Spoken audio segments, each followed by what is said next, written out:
Hello and welcome to our podcast, Crossing the Barrier How Zoonotic Diseases Begin. In this podcast, we examine the hidden pathways through which pathogens leap from animals to humans, often with devastating consequences. Zoonotic diseases account for more than 60% of all emerging infectious diseases in recent decades, including HIV, Ebola, avian influenza, and most recently SARS-CoV-2. But spillover event does not happen in isolation. They are shaped by ecological disruption, global trade, wildlife exploitation, and our increasingly interconnected world. From the molecular evolution of viruses to the global health system, tracking their emergence, understanding zoonosis means studying both biology and behavior.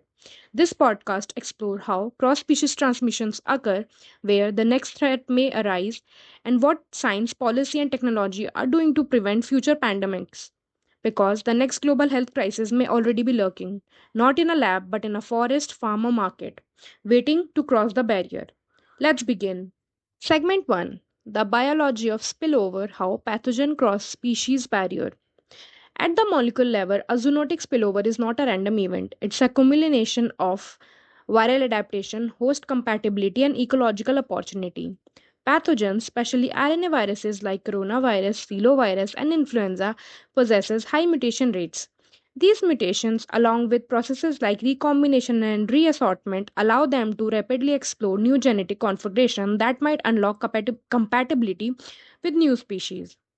The success of a spillover often hinges on whether a pathogen can bind to receptor human cells.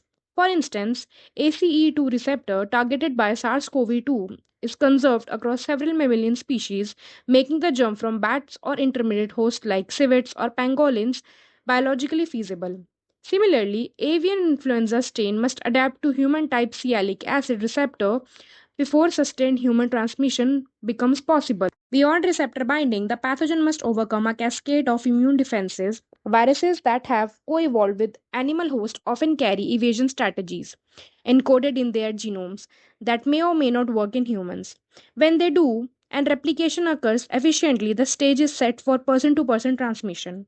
Not all cross species infection lead to outbreaks. Many zoonotic events are dead ends where the viruses fail to sustain transmission. However, with each failed attempt, their evolutionary learning happen within viral quasi-species, making future jumps more likely. This underlines the importance of continuous surveillance at the animal-human interference where these evolutionary experiments unfold daily. By understanding these molecular and evolutionary dynamics, we can begin to predict which pathogen most likely to cross over and under what conditions.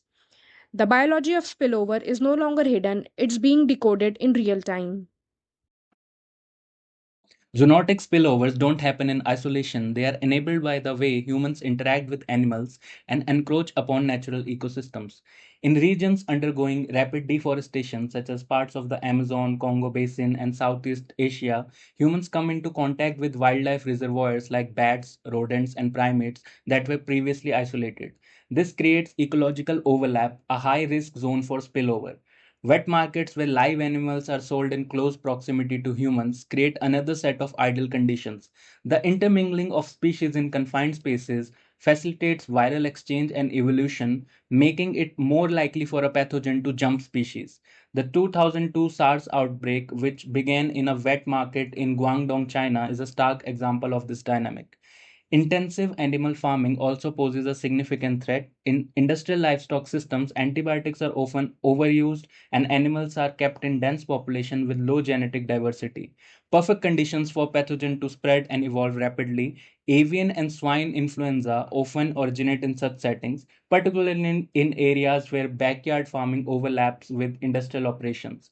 Add to this the expansion of global wildlife trade, legal and illegal, and we see zoonotic risk going global. Exotic pets, bushmeat, and animal derived traditional medicines are trafficked across borders, often with little sanitary oversights. Every shipment is a potential vehicle for zoonotic transmission. To mitigate these threats, we need more than just public health policy, we need ecological policy. Integrating conservation, animal welfare, and public health through a one health approach is not a luxury, it's a necessity. Now we'll discuss about zoonotic viruses of the past and present, from HIV to SARS-CoV-2. Zoonotic infections are not new. They have shaped human evolution, population dynamics, and even cultural history. HIV, which likely emerged from a simian immunodeficiency virus in Central African primates, became a global pandemic in the late 20th century. Its emergence was linked to bushmeat hunting and colonial labor movements, highlighting how socio political factors intertwine with biological ones. The 2002 SARS outbreak marked a turning point in our modern understanding of coronaviruses. Originating from bats and likely passing through civets, SARS-CoV infected over 8,000 people before being contained through aggressive public health interventions. It was a wake up call, but one that the world would partially forget before SARS CoV 2 struck in 2019.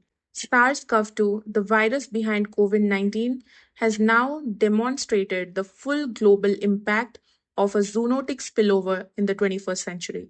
Its high transmissibility, capacity for asymptomatic spread, and genetic adaptability have challenged even the most advanced health systems. The pandemic revealed weaknesses in global preparedness and underscored the importance of early detection, transparent reporting, and international cooperation. Other zoonotic viruses like Ebola, Nipah, and Hendra continue to cause sporadic but deadly outbreaks, often in regions with limited health infrastructure. These viruses serve as persistent reminders that we are living in an age of emerging infectious diseases, many of which are zoonotic in origin. By learning from past pandemics and smaller outbreaks, we can improve forecasting, invest in vaccine platforms, and strengthen surveillance. History doesn't just repeat, it teaches, if we choose to listen. Segment 5, Preventing the Next Spillover: Strategies in Public Health, Ecology and Policy. Prevention is the most cost effective strategy in managing zoonotic diseases, but it demands cross disciplinary collaboration. At the public health level, predictive modeling plays an increasingly central role. Using machine learning and ecological data, researchers can identify high risk zones where spillovers are most likely to occur, enabling targeted interventions before human transmission begins. On the ecological front, habitat conservation is one of the most underutilized tools in disease prevention. When forests are destroyed and wildlife is displaced, animals are forced into close contact with human settlements and livestock, creating new interfaces for viral exchange. Reforestation, wildlife corridor protection, and regulation of land use change should be treated not just as environmental concerns but as health imperatives. Biosecurity is another crucial pillar. Wet markets, wildlife trade, and industrial farming must be governed by strict sanitation and monitoring guidelines. Regulatory frameworks need to evolve rapidly to address cross border threats, especially in areas with porous enforcement. Perhaps the greatest need lies in the intersectoral collaboration. Too often, public health, veterinary science, ecology, and policy work in silos.